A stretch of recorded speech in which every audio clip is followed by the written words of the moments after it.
काणयेचें नांव आसा खेळगडो.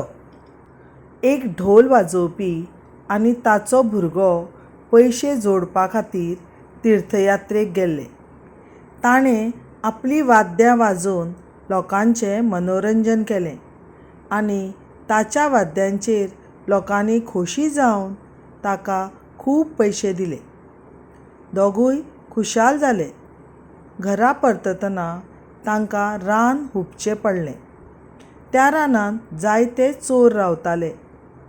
आमी रानांत ढोल वाजयल्यार त्या आवाजाक लागून चोरांक भिरांत दिसतली अशें भुरग्याक दिसता. तो भुरगो मोठ्या मोठ्यान ढोल वाजोवंक लागता. पूण ताचो बापूय म्हणटा, पुता, चोरांक राज मिरवणूक वता अशें दिसूंक जाय असो ढोल वाजय.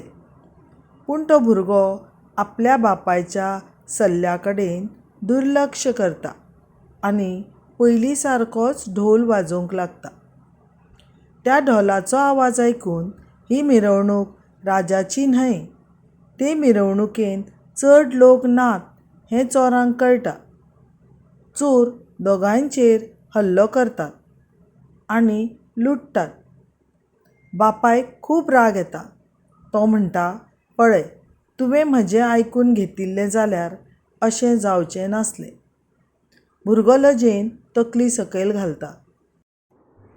देख, जाण्टेल्यांच्या उलोवण्यांत अणभव भरसिल्लो आसता म्हण ताचो चड करून फायदोच जाता.